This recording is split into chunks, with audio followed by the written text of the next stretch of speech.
Dr. Robert Casteels, thank you for this interview. Please tell us more about your latest development with your music and the iPad devices. Okay. Yes, the relationship, of course. Thank you. I'm always interested in new technologies. I think composers have always been interested in new technologies, and instruments are invented and composers write something for it. Whether after that instrument still develops, exists or not, it's another story.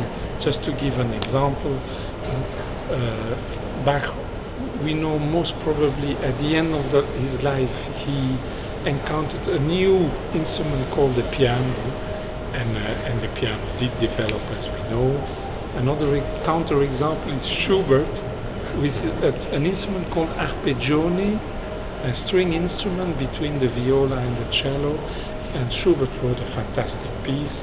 The instrument has not developed, doesn't exist anymore except in museum. And then, the piece gets another life.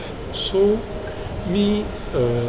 obviously, iPads, in whatever form it's going to exist in the future, I was interested in the possibility of the iPad. So, then I worked with a violinist, Xia Huanyu, and then I was interested in applications that are touch sensitive, because if anybody touches the screen and it gives the same kind of sound, then I think it's not interesting.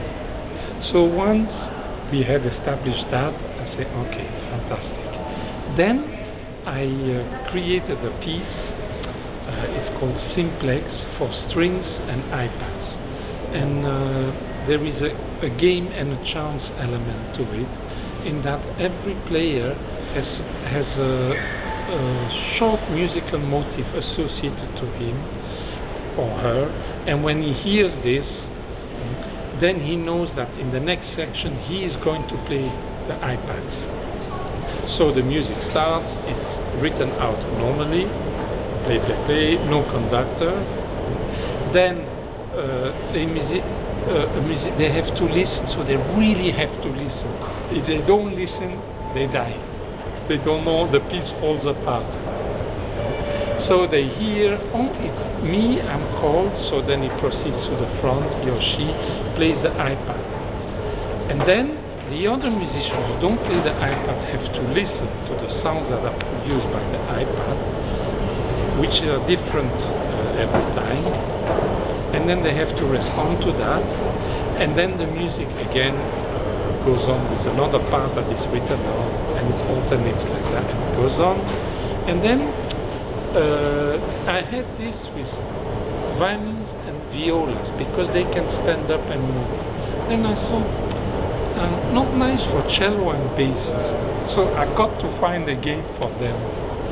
So then I found, because cellos and basses, because of the size of their instrument, they stay in the same position. So I gave them the opportunity to be able to call the other instruments, not anymore the pianist.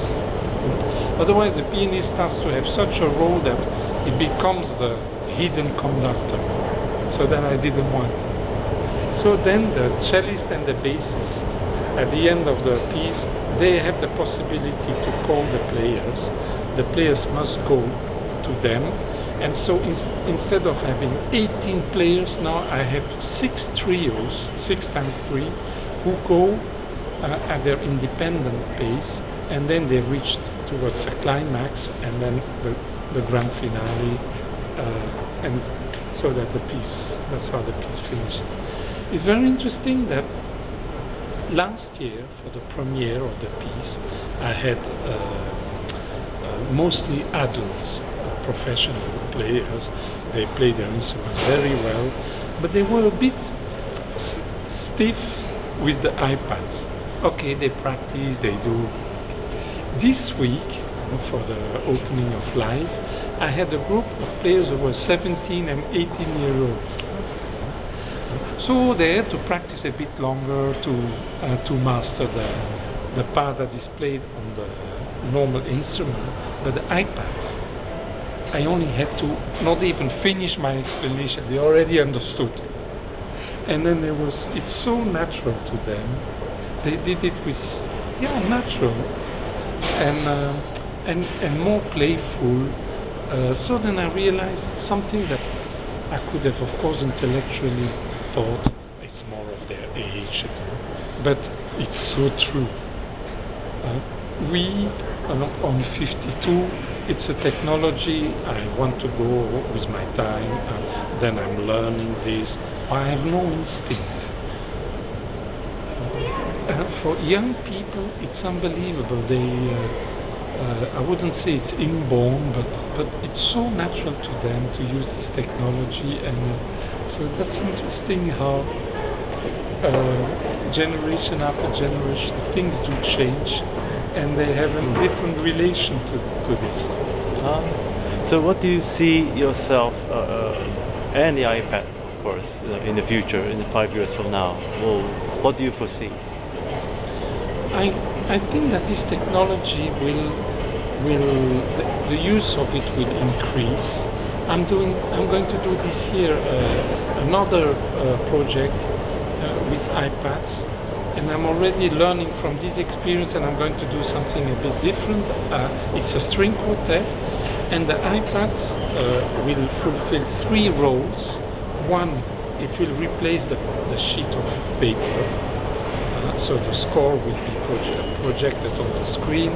That is nothing special. That has already been done. Number 2, the iPads will also trigger sounds, which is what I did in this piece that I just played this week. But then number 3, the iPads will be connected to screens, and because this piece has something to do with the stock market, so I will have a conversion between financial graphs and notes of music, and so sometimes the musician is going to read like the financial graph. I'm sure that in the future the iPads and that technology, in whatever form it takes, it's going to be even more flexible, smaller, any shape you want to give it physically. Maybe it can even be completely virtual. Is going to increase.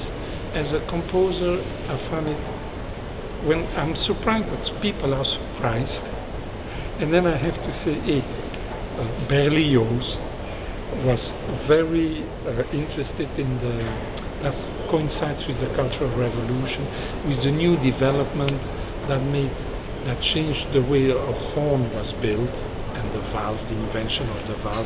Then he composes music that makes that possible.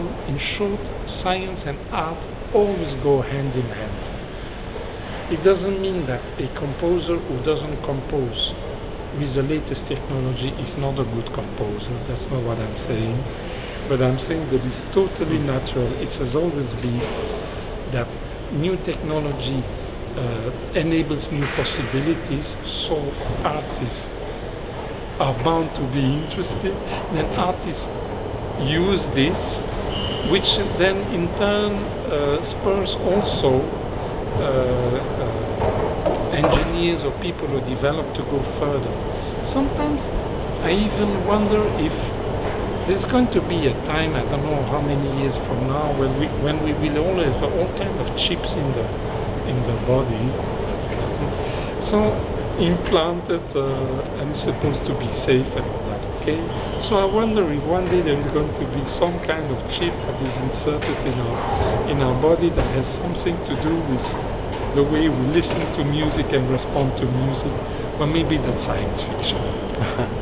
Well, thank you, Dr. Robert Casteels, for your insights and the latest development. And so then, thank you. We look forward to your next concert. You're welcome, Steinberg.